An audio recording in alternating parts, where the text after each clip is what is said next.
Ilaiyaraaja wings ಪರವಾಗಿ ನಮ್ಮ ಇಳೆಯರಾಜ ಅವರಿಗೆ ಅಭಿನಂದನೆಗೆ ಬಂದಿರುವ ತಮಗೆಲ್ಲರಿಗೂ ಧನ್ಯವಾದಗಳು. ಮತ್ತೆ பெங்களூர் இளையராஜா விங்ஸ் அப்படிங்கிற ஒரு அமைப்பு இளையராஜா அவர்கள் வந்து சிம்போனி இசையை வந்து லண்டன் மாநகரில் வந்து அரங்கேற்றின பிறகு வந்து அவருக்கு வந்து வாழ்த்து சொல்லும் விதமாக வந்து பெங்களூரில் வந்து ஒரு கூட்டத்தை வந்து ஏற்பாடு செஞ்சு அவரை பற்றின பெருமைகளை பேசி வாழ்த்து சொல்லியிருக்காங்க. அதை பற்றிய காணொலி தான் இந்த காணொலி. இதில் வந்து பெருந்திரளாக வந்து கன்னடர்களும் கலந்து கொண்டாங்க. அதே போல் வந்து கன்னட இசையமைப்பாளர்களும் இதில் கலந்து கொண்டு தங்களுடைய மேலான கருத்துக்களை வந்து இந்த கூட்டத்தில் வந்து பதிவு செஞ்சுருக்காங்க. இந்தியா முழுவதும் பரவலாக எல்லோராலும் அறியப்பட்ட ஒரு இசையமைப்பாளராக இருந்தாலும் கூட கன்னடர்கள் மத்தியில் வந்து இளையராஜா வந்து எந்த அளவுக்கு வந்து ஆழமாக நங்குரமிட்டு இடம் பிடிச்சிருக்காருங்கிறத இந்த வீடியோ மூலிமா நம்ம தெரிஞ்சிக்க முடியும்.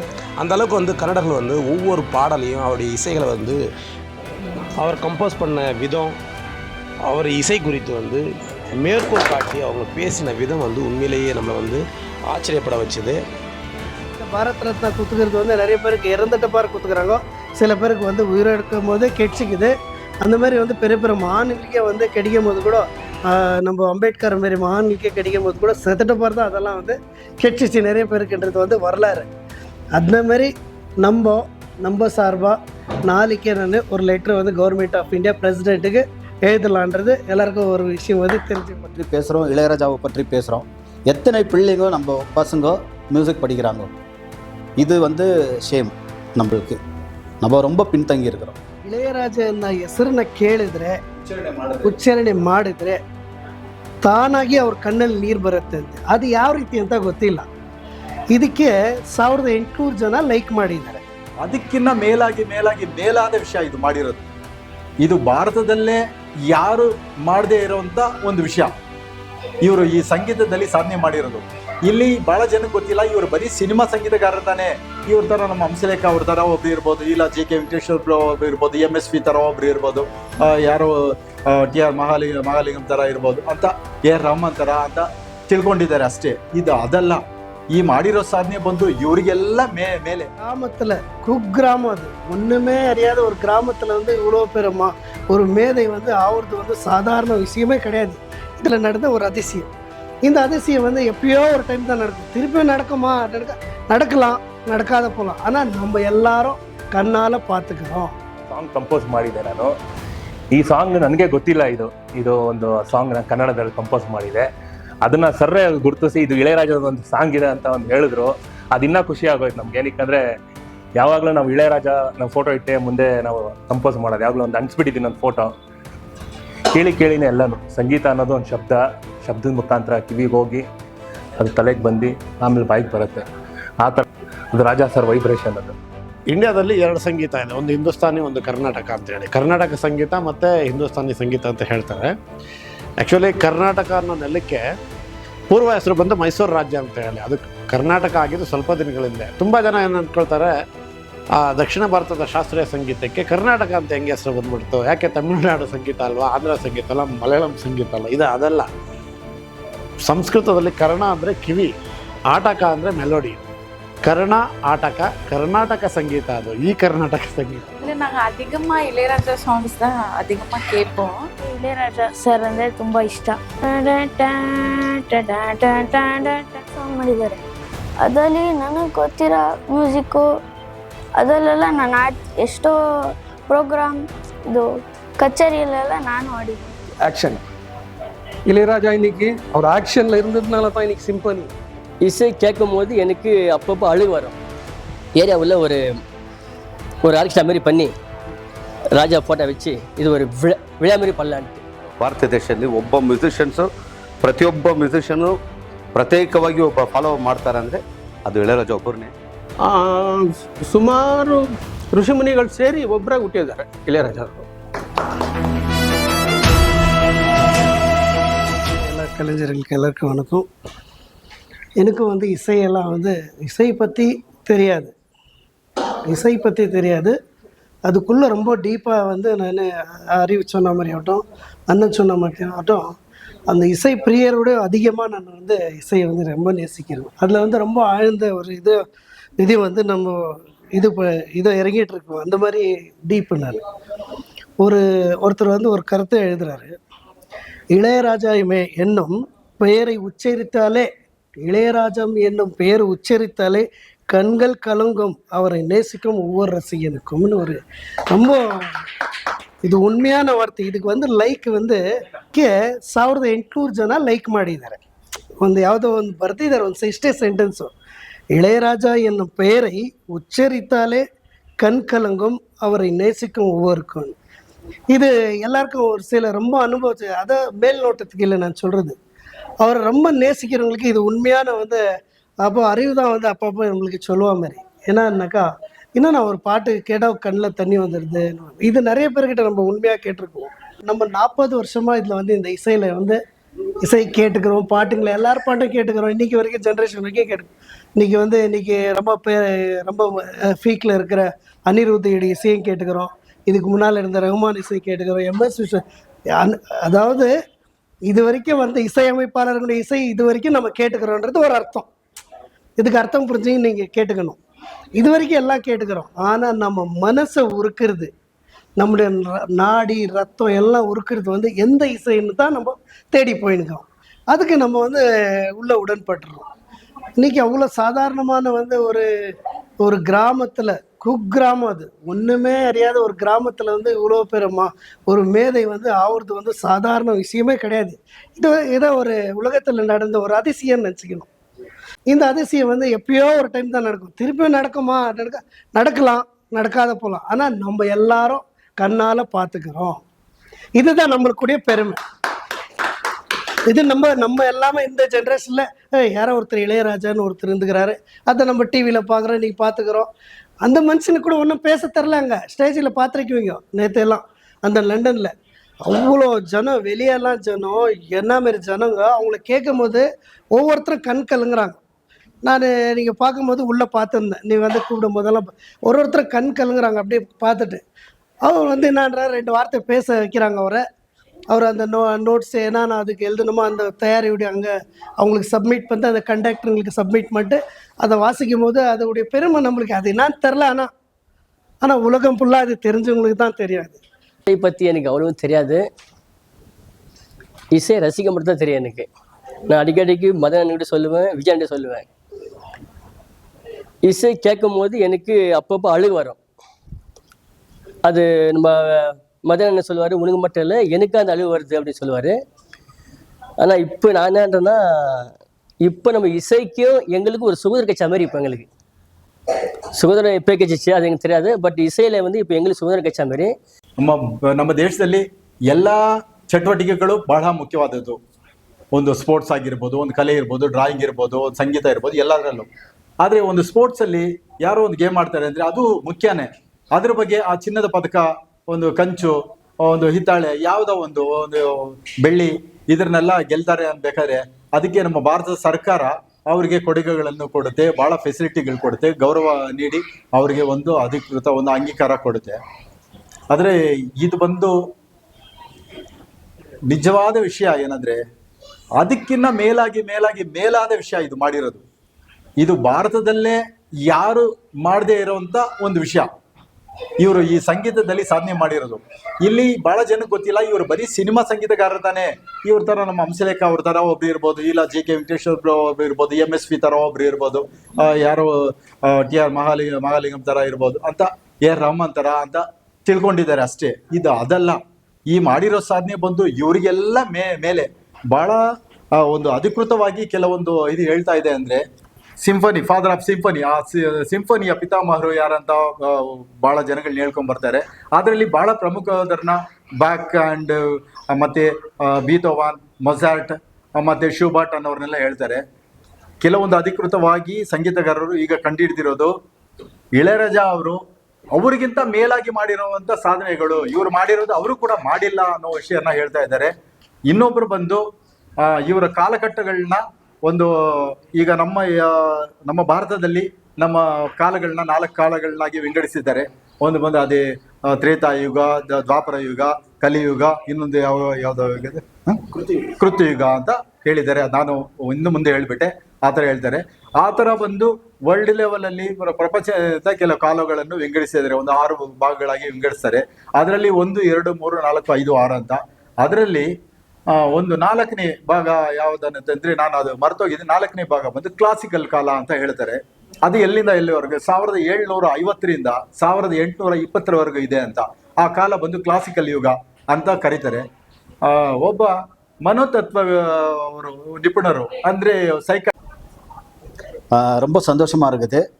ஏன்னா சின்னதுலேருந்தே ஒரு 83லேயே நாங்கள் பார்க்கும் பொழுது ஏஷியாலேயே நம்பர் 3 நம்பர் 4 என்ற அதாவது அந்த அட்டவணைக்குள்ளே இருந்த மாதிரியான ஒரு இசை அமைப்பாளராக இருந்தார். அதாவது சினிமா துறையில். சினிமா துறை வந்துட்டு ஒரு சாதாரணமான விஷயமே கிடையாது. இப்போ எல்லாமே சாப்பாடு நம்ம எடுத்துக்கணும்னா 5 ஸ்டார் ஹோட்டல்லையும் அதே சாப்பாடு தான், நம்ம சாதாரணமான குடிசையில் இருக்கிறதும் அதே சாப்பாடு தான். ஆனால் செய்கிற முறை, அந்த செய்கிற அதை பக்குவம், அதை ருசி கொணர்ற விஷயம் அதுதான். இப்போ இசை வந்துட்டு ஒரு கணக்குலேயே தான் போகணும். ஒரு சின்ன தப்பு தாளத்தில் நம்ம பிசகுனாலும் அது எங்கேயோ போயிடும். அதே மாதிரி ஒரு ராகம் அப்படின்ன பிறகு அந்த ராகம் ஒரே ரூட்டில் அப்படி போனால் தான் அது கரெக்டான ராகத்தில் முடியணும். அதை ரொம்ப பக்குவமாக அதை செய்து முடிக்கணும். அதே மாதிரி தான் சினிமாவில் எந்த ஒரு சின்ன முதலே இளையராஜா அவர்கள் சொல்லியிருக்கிறார், காக்கா கத்துறது கூட சங்கீதம் தான் அப்படின்னு, ஒரு ஸ்வரத்தில் தான் கத்தும் அப்படின்ற மாதிரி. அது மக்கள் வந்து வேறுபடுத்தி பார்க்குறாங்க. நம்மளுக்கு சிம்பனின்றது நம்ம நாட்டினுடைய கலாச்சாரத்தினுடைய ஒத்து போகாததுனால இருந்ததுனால அது. ஏன்னா நம்மளுக்கு கிராமியம் அப்புறமா தெருக்கூத்து இப்படி நம்மலாம் பார்த்து வளர்ந்தோம். அந்த மேற்கத்திய நாட்டில் வந்துட்டு சிம்பனி அப்படின்றது ஒன்று இருந்துச்சு. ஒரு குரூப் ஆஃப் மியூசிஷியன்ஸுங்க, மதன் சொன்ன மாதிரி நிறைய இசைக்கலைஞர்களோடு அதை செய்கிறது. அதில் எமோஷன் அப்படின்றத தவிர வேறு ஒன்றும் கிடையாது. அதில் ரொமான்டிக்னு இருக்கும், அது எமோஷனாக இருக்கும். ஃபஸ்ட்டு, செகண்டு, தேர்டு, ஃபோர்த்துன்ற மூமெண்ட்டுன்ட்டு அதை வைப்பாங்க. பீத்தோவன்ஸ், மொசாட்டு, செபாஸ்டியன் பாக்கு அப்படின்றவர் அவங்க அந்த பிதாமக மக்கள் அதனுடைய சிம்பனி இசையை ரொம்ப முறையாக செய்வாங்க. அதை இப்போ எப்படி நம்ம கர்நாடிக் சங்கீதத்துலேயோ இல்லை இந்துஸ்தானி சங்கீதத்துலையோ, அதாவது இந்தியன் கிளாசிக்கல் மியூசிக்கில் விளம்பித்து அப்படின்றது ஸ்டார்ட் பண்ணுவாங்க. ஸ்லோ மூமெண்ட்லேருந்து கடைசி எண்டில் நீங்கள் பார்த்தீங்கன்னா குறிப்பாக அந்த தப்லாலாம் ரொம்ப தூங்குற மாதிரி ஆகும். பிகினிங்லேருந்து தூங்குற மாதிரி ஆயாவது அது மூமெண்ட் ஃபாஸ்ட் ஆக அவங்களுடைய கற்பனா சக்தி வந்து அந்த தாளத்தினுடைய இது வெளிப்படும். அதுதான் சிம்பனி. இப்போ எப்படி சிம்பனின்றது ஒரே ஒரு வயலன்னா நமக்கு பண்ணலாம் கர்நாடிக் சங்கீதத்தில். அது ஸ்லோ மூமெண்ட்லேருந்து ஆகும். அந்த ராகத்தை வந்துட்டு அவங்க மனோதர்மமாக ஸ்பாட்டில் வாசிப்பாங்க. அதுக்கெல்லாம் தயாரிப்பெல்லாம் கிடையாது. ஒரு ராகத்தை சின்னதுலேருந்தே படிச்சிருப்பாங்க. அதை படித்து அவங்களுடைய எக்ஸ்பீரியன்ஸை அன்றைக்கி நினைக்கிற அந்த தாட்டை வந்துட்டு செய்வாங்க.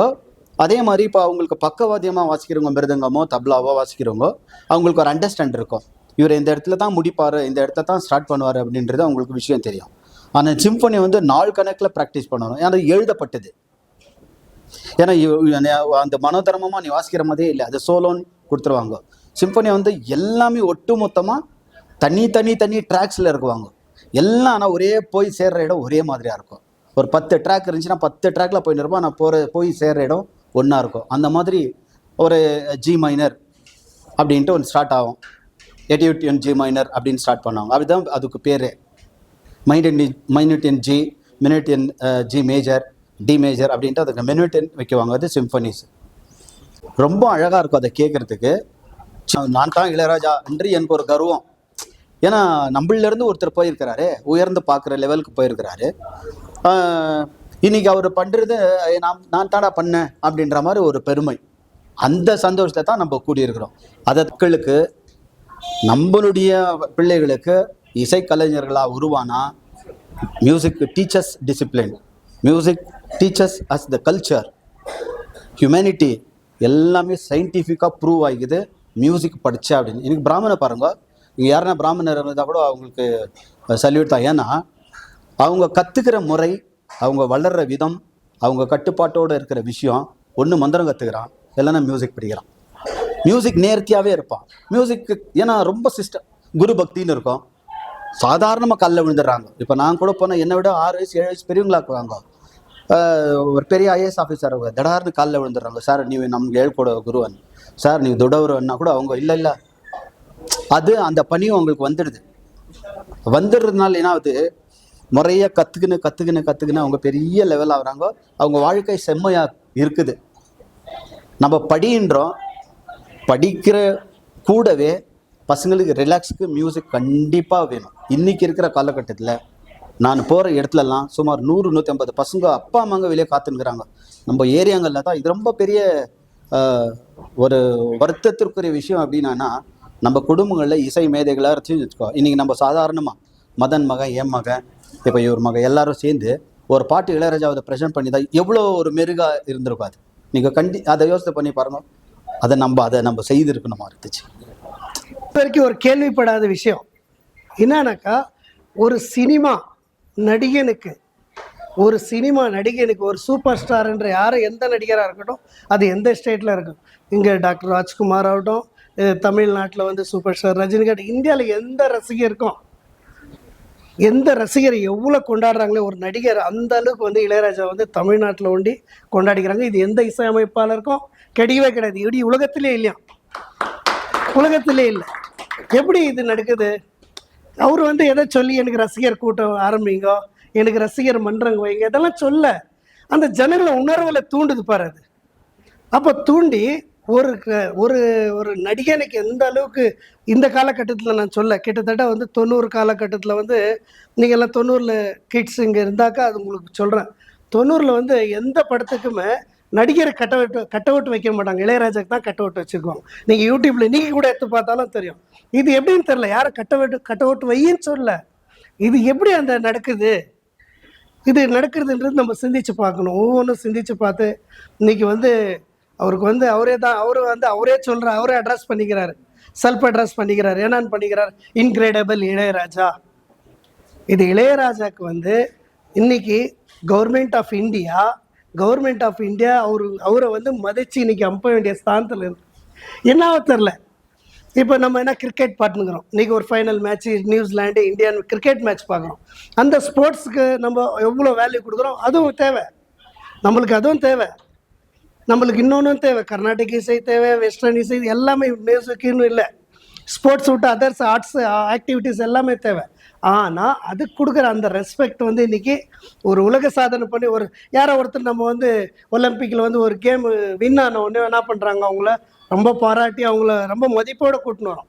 ஒரு தங்கம் வென்றுட்டாங்க, ஒரு தங்கத்தை வென்றுட்டாங்க, ஒரு ஏன்னா அது இன்னொன்று சொல்ல கோல்டு தங்கம் இதெல்லாம் அவங்கள நம்ம ரொம்ப மதிக்கிறோம். அது கௌரவம் கொடுக்கணும். நம்ம ஏன் கௌரவம் கொடுக்கணுனாக்கா அதில் போய் அது வென்று வரணும் இல்லையா? அதுக்கு தான் அந்த கௌரவமே. அது எவ்வளோ மதிப்புனா இருக்கும், அது தேவை கிடையாது. ஆனால் அந்த ஜாகாவில் போயிட்டு இவன் போயிட்டு அது மீண்டு வரணுன்றது வந்து அது கடலில் வீழ்ந்து தப்பிச்சு வரா மாதிரி அது. அந்த மாதிரி வந்து இதை இசையிலே வந்து ஒரு இவ்வளோ பெரிய ஒரு சாதனை பண்ணி அதை வந்து நம்ம கேள்விப்பட்டது வந்து அந்த நோட்ஸ் ப்ரிப்பரேஷன் இருக்குது. அதெல்லாம் வந்து வருஷக்கணக்கில் எழுதணுமா. அதெல்லாம் ரொம்ப சின்ன நோட்டுமோ, ரொம்ப நம்ம இந்த ஊசின்றமே அந்த மாதிரி அளவுக்கு போகிற நோட்ஸை வந்து ஒரு சாதாரண 35 நாளில் எழுதி ஒரு கிராமத்தான் ஒரு எங்கேயும் கிளாஸில் அப்படியே வாழ்க்கையில் எவ்வளோ அந்த கஷ்ட நஷ்டங்கள்லாம் அடி பட்டுக்குன்னு கூடயே வந்து அதை போய் அந்த சாதனை வந்து தொடுறாங்கனாக்கா அவங்களுக்கு ஒரு இந்தியன் கவர்மெண்ட் வந்து மரியாதை கொடுத்து அவங்கள அனுப்பி வச்சு அவங்கள வரவேற்கணும். இது முறையான ஒரு இது. ஏன்னாக்கா ஏதோ ஒரு இதில் வந்து தவறுதலாக பண்ணுறாங்க. ஏன்னா அது தவறுதலாக பண்ணுறது அவருக்கு ஒன்றும் கிடையாது, நஷ்டம் கிடையாது. அதை யார் கௌரவிக்கலையோ அவங்களுக்கு தான் அது வந்து அது அவமானம். இப்போ எல்லாரும் வந்து அவர் கௌரவிச்சு அனுப்பியிருக்கணும். நம்ம இங்கே சேர்ந்துக்கிறதுன்னா ஒரு இது இருந்தாக்கா நம்ம நேற்று நடந்த ஒரு நிகழ்ச்சிக்கு வந்து நம்ம மூலியமாக தெரியப்படுத்துறது அவருக்கு எங்கள் மூலியமாக எங்களால் வந்து உன்னை வாழ்த்த வந்து வயசும் கிடையாது, அந்த தகுதியும் கிடையாது, ಉನ್ನ ಒಣಗಿ ವಾಯ್ತರೋಂಡ್ರಿದು. ಈ ಒಂದು ಸಂದರ್ಭದಲ್ಲಿ ಈ ಒಂದು ಕಾರ್ಯಕ್ರಮದಲ್ಲಿ ಭಾಗಿಯಾಗಿರೋದು ಭಾಳ ಸಂತೋಷ. ನಮ್ಮ ಭಾರತ ದೇಶ ಕಂಡ ಹೆಮ್ಮೆಯ ಸಂಗೀತ ನಿರ್ದೇಶಕರು ನಮ್ಮ ಇಳಯರಾಜರವರು ಇವತ್ತು ಲಂಡನ್ನಲ್ಲಿ ಹೋಗಿ ಭಾಳ ದೊಡ್ಡ ಮಟ್ಟದಲ್ಲಿ ಈ ಸಿಂಫೋನಿ ಅನ್ನೋದೊಂದು ಕಾನ್ಸೆಪ್ಟನ್ನ ಅಲ್ಲಿರೋ ಮ್ಯೂಸಿಷಿಯನ್ಸ್ನ ಇಟ್ಟು ಕಂಪೋಸ್ ಮಾಡಿ ಒಂದು ಸಾಧನೆ ಮಾಡಿದ್ದಾರೆ. ಈ ಭಾರತ ದೇಶಕ್ಕೆ ಎಷ್ಟೋ ಮಹಾನ್ಗಳನ್ನ ನಾವು ನೆನೆಸ್ತೀವಿ. ರಾಜರಾಜ ಚೋಳನ್, ಗೌತಮ ಬುದ್ಧ, ಆ ಥರ ಮಹಾನ್ ವ್ಯಕ್ತಿಗಳಲ್ಲಿ ಫ್ಯೂಚರಲ್ಲಿ ಇವರು ಒಬ್ಬ ಮಹಾನ್ ವ್ಯಕ್ತಿ ಆಗಿರ್ತಾರೆ ಅಂತ ಯಾವುದೇ ಸಂದೇಹ. ಎಲ್ರಿಗೂ ನಮಸ್ಕಾರ. ಪ್ರವೀಣ್ ಅಂದ್ಬಿಟ್ಟು ಇವತ್ತೇನು ನಿನ್ನೆಯಿಂದ ಒಂದು ಸಡಗರ ಸ್ಟಾರ್ಟ್ ಆಗಿಬಿಡ್ತು ಇಡೀ ಪ್ರಪಂಚಕ್ಕೆ. ಅದು ರಾಜಾ ಸರ್ ವೈಬ್ರೇಷನ್. ಅದು ಹೆಂಗೆ ವೈಬ್ರೇಷನ್ ಸ್ಟಾರ್ಟ್ ಆಯ್ತು ಅಂದ್ರೆ ಒಂದೇ ಒಂದು ವಿಷಯ ಹೇಳ್ಬಿಡ್ತೀನಿ. ಒಂದು ಸಾಂಗ್ ಕಂಪೋಸ್ ಮಾಡಿದೆ ನಾನು. ಈ ಸಾಂಗ್ ನನಗೆ ಗೊತ್ತಿಲ್ಲ, ಇದು ಒಂದು ಸಾಂಗ್ ನಾನು ಕನ್ನಡದಲ್ಲಿ ಕಂಪೋಸ್ ಮಾಡಿದೆ. ಅದನ್ನ ಸರ್ರೆ ಗುರುತಿಸಿ ಇದು ಇಳೆಯರಾಜದ ಒಂದು ಸಾಂಗ್ ಇದೆ ಅಂತ ಒಂದು ಹೇಳಿದ್ರು. ಅದಿನ್ನ ಖುಷಿ ಆಗೋಯ್ತು ನಮ್ಗೆ. ಏನಕ್ಕಂದ್ರೆ ಯಾವಾಗಲೂ ನಾವು ಇಳೆಯರಾಜ ನಾವು ಫೋಟೋ ಇಟ್ಟೆ ಮುಂದೆ ನಾವು ಕಂಪೋಸ್ ಮಾಡೋದು, ಯಾವಾಗಲೂ ಒಂದು ಅನ್ಸ್ಬಿಟ್ಟಿದ್ದೀನಿ ಒಂದು ಫೋಟೋ ಅವ್ರ ಮುಂದೆ. ಹಾಗಾಗಿ ಅದು ನನ್ಗೆ ಒಳಗಡೆ ಸೇರ್ಕೊಂಡ್ಬಿಟ್ಟಿದೆ. ಆ ವಿಚಾರ ಹೇಳಿದ್ವಿ, ನಾನೊಂದು ಮಾತು ಮುಗಿಸ್ತೀನಿ. ಸಾರಿ. ಅಣ್ಣಕಿಳಿ ಅನ್ನೋ ಫಿಲಮ್ಮು ವಿನಾಯಕ ಥಿಯೇಟ್ರಲ್ಲಿ ರಿಲೀಸ್ ಆಯಿತು. ಅವಾಗ ನಾನು ತುಂಬ ಚಿಕ್ಕ ಹುಡುಗ. ನಮ್ಮ ಅಣ್ಣ 2 ಟಿಕೆಟ್ ಇದೆ ಅಂದ್ಬಿಟ್ಟು ನಾವು ಅವರು ಫಿಲಮ್ಗೆಲ್ಲ ಕರ್ಕೊಂಡು ಹೋಗ್ತಿರ್ಲಿಲ್ಲ, ಕರ್ಕೊಂಡು ಹೋದ್ರು ವಿನಾಯಕ ಥಿಯೇಟ್ರಿಗೆ. ಆಮೇಲೆ ನೆಕ್ಸ್ಟ್ ಡೇ ನೋಡಿದ್ರೆ ಫಿಲಿಪ್ಸ್ದು ರೆಕಾರ್ಡ್ ಪ್ಲೇಯರು ನಮ್ಮ ಮನೆ ಪಕ್ಕದ ಮನೆಯವರು ತಗೊಂಡ್ಬಿಟ್ರು. ಅವರು ಫುಟ್ಬಾಲ್ ಪ್ಲೇಯರು, ಸ್ಟೇಟ್ ಪ್ಲೇಯರು. ಈ ಹಾಡು ಹಾಕಿದ ತಕ್ಷಣ ಇವನ್ ವೈಬ್ರೇಷನು ರೆಕಾರ್ಡ್ ಪ್ಲೇಯರ್ನಲ್ಲಿ ಫಿಲಿಪ್ಸ್ ಇದರಲ್ಲಿ ಕೇಳಿದ್ರೆ ಅವೆಲ್ಲ ನಿಶಬ್ದವಾಗಿರೋದು ಏರಿಯಾ. ಬಿನ್ನಿ ಕೊಟ್ರಲ್ಲಿ 1000 ಮನೆ. ಈ ಹಾಡು ಹಾಕಿದ ತಕ್ಷಣ ಎಲ್ಲರೂ ಗ್ಯಾಂಗಾಗಿ ಬಂದು ಕೇಳ್ತಿದ್ವಿ. ನಾನು ಈ ಫಿಲಮ್ ನೋಡ್ಬಿಟ್ಟೆ ನಾನು ಹೋಗಿ ನಿಂತ್ಕೊಂಡು ತುಂಬ ಖುಷಿಯಾಗಿ ಕೇಳಿ ಹಂಗೆ ಕೊನೆಗೆ ನಮ್ಮ ಕನ್ನಡದಲ್ಲಿ ಗೀತಾ ಫಿಲಮ್ ಆ ಮ್ಯೂಸಿಕ್ಕು ಲೈಫೇ ಬಿಟ್ಬಿಡ್ಬೇಕು, ಆ ಥರ ಒಂದು ಮ್ಯೂಸಿಕ್ಕು. ಎಲ್ಲರ ನಾನು ಆರ್ಕೆಸ್ಟ್ರಾಗೆ ಹೋದರೆ ಈ ಹಾಡು ಬರ್ತಾಯಿದ್ರೆ ನಿಂತ್ಕೊಬರ್ತಿದ್ದೆ. ಇನ್ನೂ ಒಂದು ಅಕ್ಕಿಗೂಡು ಒಂದು ಅಂತ ಹಾಡೆಲ್ಲ ಇದೆಯಲ್ಲ, ತುಂಬ ಮೂವಿಗಳನ್ನ ನೋಡಿದ್ದೀವಿ. ನನಗೇನು ಅನಿಸುತ್ತೆ ಅಂದರೆ ರಾಜ ಸರ್ ಬಗ್ಗೆ ಈ ಋಷಿ ಮಹಾನರು ತುಂಬ ಜನ ಇದ್ದಾರಲ್ಲ, 64 ದಿನ ಇದ್ದಾರಲ್ಲ, ಅವರು ಮತ್ತೆ ಹುಟ್ಟು ಬಂದಿದ್ದಾರೆ ಅಂತ. ಹೇಗೆ ಅಂದರೆ DNA ರಿಪೀಟ್ ಆಗಿದೆ. ಕರ್ನಾಟಕ ಸಂಗೀತ ಅನ್ನೋದು ಏನಂದರೆ ಇಸೈ ಇಯಲ್ ನಾಡಗಂ. ಆ ಇಸೈ ಇಯಲ್ ನಾಡಗಂ ಅಂದರೆ ಇಸೈನೇ ತಮಿಳ್ ಇಸೈ ಕರ್ನಾಟಕ ಸಂಗೀತ ಅಂತ ಚೇಂಜ್ ಮಾಡಿಬಿಟ್ರು ಒಂದು ಕಾಲದಲ್ಲಿ.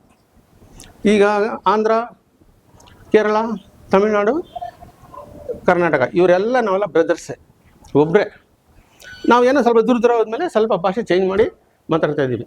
4 ಒಂದೇ ತಾಯಿ ಮಕ್ಕಳು, ಏನು ಭೇದ ಭಾವ ಇಲ್ಲ. ಅದರಲ್ಲಿ ಈ ಋಷಿ ಮುನಿಗಳು ರಿಪೀಟ್ ಆಗಿದ್ದಾರೆ, ಒಂದೇ ಋಷಿ ರಿಪೀಟ್ ಆಗಿಲ್ಲ. ಸುಮಾರು ಕಲ್ಲಿನ ಮೇಲೆ ಮ್ಯೂಸಿಕ್ ಹೊಡಿತಾಯಿದ್ರು, ರಥದಲ್ಲೆಲ್ಲ ಹೊಡಿತಾಯಿದ್ರು. ನಮ್ಮ ತುಂಬ ಕಡೆ ಇದೆ ಕಲ್ಲಿನ ಮೇಲೆ ಮ್ಯೂಸಿಕ್, ಸರಿಗಮ ನಿಸ ಬರುತ್ತೆ. ಸುಮಾರು ಋಷಿಮುನಿಗಳು ಸೇರಿ ಒಬ್ಬರಾಗಿ ಹುಟ್ಟಿದ್ದಾರೆ ಇಳೆಯರಾಜ ಅವರು. ಇಳೆಯರಾಜ ಅವರು ಯಾವಾಗ ಈ ಸಿಂಫನಿ ಆರ್ಕೆಸ್ಟ್ರಾನ ಒಂದು ಪ್ರಿಪೇರ್ ಮಾಡಿ ಸಂಯೋಜನೆ ಮಾಡಿ ಇದಕ್ಕಂತಾನೆ ಒಂದು ಪರ್ಟಿಕ್ಯುಲರ್ ರೂಲ್ಸ್ ಅಂಡ್ ರೆಗ್ಯುಲೇಷನ್ ಇದೆ, ಅದನ್ನೆಲ್ಲ ನೋಟ್ಸ್ ಎಲ್ಲ ಕಳಿಸ್ತಾರೆ. ಅದೆಲ್ಲ ಕಳಿಸಾಗ ನಾನಾ ದೇಶಗಳಲ್ಲಿ ಬಹಳ ಈ ವಿಜ್ಞಾನಿಗಳ ತರಾನೇ ಸಂಗೀತದಲ್ಲಿ ಸಂಯೋಜನೆಕಾರರು, ಬಹಳ ವಿಮರ್ಶಕರು ಬಹಳ ಜನ ಇರ್ತಾರೆ. ಅವ್ರಿಗೆಲ್ಲ ಹೋಗುತ್ತೆ. ಅವರೆಲ್ಲ ಪ್ರತ್ಯೇಕವಾಗಿ ಒಬ್ರಿಗೊಬ್ಬರು ಮೀಟ್ ಮಾಡಲ್ಲ, ಸಂಧಿಸಲ್ಲ. ಆದರೆ ಒಬ್ರಿಗೊಬ್ರು ಇದನ್ನ ವಿಮರ್ಶೆ, ಅವರೆಲ್ಲ ಇದೆಲ್ಲ ಆದ್ಮೇಲೆ ವಿಮರ್ಶೆ ಮಾಡಬೇಕು. ಇದನ್ನ ಹೌದು ಇದಕ್ಕೆ ಅಂಗೀಕೃತ ಕೊಡ್ಬೋದು, ಇದು ಸಿಂಫನಿಗೆ ಒಂದು ಯೋಗ್ಯತವಾಗಿದೆ ಅಂತ ಎಲ್ರಿಗೂ ಹೇಳ್ಬೇಕು. ಇವ್ರನ್ನೆಲ್ಲ ಒಟ್ಟುಗೂಡಿ ಆಮೇಲೆ ಎಲ್ಲರೂ ಒಂದು ವಿಮರ್ಶೆಗಳನ್ನ ನೋಡಿದ್ರೆ ಈಗ ರೀಸೆಂಟ್ ಆಗಿ ಆಗಿರೋದು ಆ ವಿಮರ್ಶೆಗಳು ಹೇಗಿದೆ ಅಂದ್ರೆ ಒಟ್ಟು ಮೊತ್ತವಾಗಿ ಇಳೆಯರಾಜ ಅವರ ಜ್ಞಾನ ಸಂಗೀತದಲ್ಲಿ ಅವರ ಸಂಗೀತ ಯಾವ ತರ ಇದೆ ಅಂದ್ರೆ ಈ ಕ್ಲಾಸಿಕಲ್ ಯುಗದಲ್ಲಿಯೇ ಇದೆ ಅಂತ ಹೇಳ್ತಾರೆ. ಕ್ಲಾಸಿಕಲ್ ಯುಗ ಅಂದ್ರೆ 1750ರಿಂದ 1820 ಅಂತ ಏನ್ ಹೇಳಿದೆ ಆ ಕಾಲದಲ್ಲಿದೆ. ಅಂದ್ರೆ ಈ ಮನುಷ್ಯ ಬಂದು ಈಗಿನ ಕಾಲದವರೇ ಅಲ್ಲ, ಆಗ ಹುಟ್ಟಿದವರು ಅನ್ನೋ ತರ ಒಂದು ಕಥೆಯನ್ನ ಹೇಳುತ್ತೆ ಇದು. ಅಂದ್ರೆ ಯೋಚನೆ ಮಾಡಿ, ಇವರ ಸಂಗೀತ ಎಷ್ಟೊಂದು ಪ್ರಾಮುಖ್ಯವಾಗಿ ಇರ್ಬೋದು. ಇದು ಏನು ನಮಗೆ ಇಲ್ಲಿ ಗೊತ್ತಿಲ್ಲದೆ ಇಲ್ಲಿ ಬಹಳ ಯಾರೋ ಒಂದು ಸಿನಿಮಾ ಡೈರೆಕ್ಟರ್ ಅಂತ ತಿಳ್ಕೊಂಡಿದ್ದಾರೆ. ಇನ್ನೊಂದು ಕಡೆ ಅವರು ಒಂದು ರಿಸರ್ಚರ್ ಇಳೆಯರಾಜ ಅವ್ರನ್ನ 21 ವರ್ಷ ಕಾಲ ರಿಸರ್ಚ್ ಮಾಡಿ ಅವ್ರು ಹೇಳ್ತಾರೆ ಇವರ ಬ್ರೈನ್ ಯಾವ ತರ ಇದೆ ಅಂದ್ರೆ, ನಾವು ಹೆಂಗೆ ಆಲ್ಬರ್ಟ್ ಐನ್ಸ್ಟೀನ್ ನಮ್ಮ ಒಂದು ದೊಡ್ಡ ಗಣ್ಯ ವ್ಯಕ್ತಿ ವಿಜ್ಞಾನಿ ಯಾರು ಇದ್ದಾರೆ, ಅವ್ರನ್ನ ನಾವು ಯಾವ ತರ ಹೋಲಿಸ್ಬೇಕು ಅವ್ರಿಗೆ ಇವ್ರ ಬ್ರೈನ್ ನ ಹೋಲಿಸ್ತಾರೆ. ಯಾಕಂದ್ರೆ ಐನ್ಸ್ಟೀನ್ ಅವರ ಬ್ರೈನ್ ಬಂದು 4 ಡೈಮೆನ್ಷನ್ ನಲ್ಲಿ ಕೆಲಸ ಮಾಡುತ್ತೆ ಅಂತ ಬಹಳ ಜನ ಹೇಳಿದ್ದಾರೆ. ಅದರಲ್ಲಿ ಈ ಶತಕದ ಬಹಳ ವರ್ಷಕ್ಕೆ ಮುಂದೆ ಅವರು ಒಬ್ರು ಪಿಯಾನಿಸ್ಟ್ ನೋಡ್ತಾರೆ. ಈ ಶತಕದ ಒಬ್ಬ ಗಣ್ಯ ವ್ಯಕ್ತಿ ಯಾರಂತ ನೋಡಿದಾಗ ಈ ಪ್ರಪಂಚದಲ್ಲಿ ಐನ್ಸ್ಟೀನ್ ಅಂತ ಇತ್ತಂತೆ. ಇವರು ಬಂದು 21 ವರ್ಷ ಕಾಲ ರಿಸರ್ಚ್ ಮಾಡಿ ಅವ್ರು ಹೇಳ್ತಾರೆ ಈಗ ಹೊಸದಾಗಿ ಮುಂದಿನ ಶತಕದಲ್ಲಿ ಒಬ್ಬ ಮುಖ್ಯವಾದ ಗಣ್ಯ ವ್ಯಕ್ತಿ ಒಂದು ಭಾರತದಲ್ಲಿ ಇದ್ದಾರೆ, ಪ್ರಪಂಚದಲ್ಲೇ ಇದ್ದಾರೆ ಅಂದ್ರೆ ಅದು ಇಳೆಯರಾಜ ಅವರು ಅನ್ನೋ ಒಂದು ವಿಷಯನ ಅವರು ತಿಳಿಸಿದ್ದಾರೆ. ನೋಡಿ ಎಷ್ಟು ದೊಡ್ಡ ವಿಷಯಗಳನ್ನ. ಯಾಕೆ ಇದನ್ನ ಹೇಳಿದೆ ಅಂದ್ರೆ, ನಮ್ಮ ವಿಜಯ್ ಅವರು ಬಹಳ ಚೆನ್ನಾಗಿ ಒಂದು ಆತಂಕನ ಹೇಳಿದ್ರು. ಇದನ್ನ ಬಂದು ಒಂದು ಭಾರತ ಸರ್ಕಾರ ಅವರಿಗೆ ಮಾನ್ಯತೆ ಅವರಿಗೆ ಕೊಟ್ಟು, ಅವರಿಗೆ ಪ್ರೋತ್ಸಾಹ ನೀಡಿ, ಅವರಿಗೆ ಇಲ್ಲಿಂದ ಗೌರವ ಕೊಟ್ಟು ಆ ಲಂಡನ್ ಸಿಂಫನಿ ಮಾಡೋದಕ್ಕೆ ಕಳಿಸಿಕೊಟ್ಟಿರ್ಬೇಕು. ಮತ್ತೆ ಅಲ್ಲಿಂದ ಅವ್ರನ್ನ ಇವರೇ ಹೋಗಿ ರಿಸೀವ್ ಮಾಡಿ ಕರ್ಕೊಂಡ್ಬಂದು ಅವರಿಗೆ ಭಾರತ ರತ್ನ ಅನ್ನೋ ಬಿರುದನ್ನು ಕೊಡಬೇಕು. ಆ ಬಿರುದು ಕೊಟ್ಟಾಗಲೇ ಬಂದು ಅವರ ಮುಡಿಗೆ ಆ ಬಿರುದಿಗೆ ಅದು ಅವ್ರಿಗೆಲ್ಲ ಗೌರವ, ಆ ಭಾರತ ರತ್ನ ಅನ್ನೋ ಬಿರುದಿಗೆನೆ ಗೌರವ ಅಂತ ಬಹಳ ಚೆನ್ನಾಗಿ ವಿಜಯ್ ಅವರು ಹೇಳಿದ್ರು. ಅದು ತುಂಬಾ ಸಂತೋಷ. ಮತ್ತೆ ಅದಲ್ದೇನೆ ನಾಳೆನೆ ನಾನು ಈ ಪ್ರೈಮ್ ಮಿನಿಸ್ಟ್ರಿಗೆ ಒಂದು ಲೆಟ್ರು ನಾನು ಬರೆಯಕ್ಕೆ ನಾನು ಶುರು ಮಾಡ್ತೀನಿ ಅಂತ. ಈ ಕೆಲಸಗಳನ್ನ ಅವ್ರ ಜೊತೆ ನಾವು ಕೂಡ ಕೈ ಕೊಟ್ಕೊಂಡು, ನಾವು ಕೂಡ ಒಬ್ಬ ಸಾಮಾನ್ಯ ಪ್ರಜೆಯಾಗಿದ್ದು ಒಬ್ಬೊಬ್ರು ಅದು ಬರಿಬೋದು. ನಮ್ಮ ಕರ್ನಾಟಕ ಸರ್ಕಾರ ಮತ್ತೆ ತಮಿಳುನಾಡು ಸರ್ಕಾರ ಅನ್ನೋ ತರ ಭಾರತ ಸರ್ಕಾರಕ್ಕೂ ಕೂಡ ಈ ತರ ಒಂದು ವಿಷಯನ ನಾವು ತಿಳಿಸ್ಬೋದು, ಲೆಟರ್ ಮುಖಾಂತರ ತಿಳಿಸ್ಬೋದು. ಅದಕ್ಕೆ ಮಾನ್ಯತೆ ಇದೆ. ಅದನ್ನ ದಯವಿಟ್ಟು ನಾವು ಕೂಡ ಮಾಡ್ಬೇಕಂತ ಕೇಳ್ಕೊಳ್ತೀನಿ.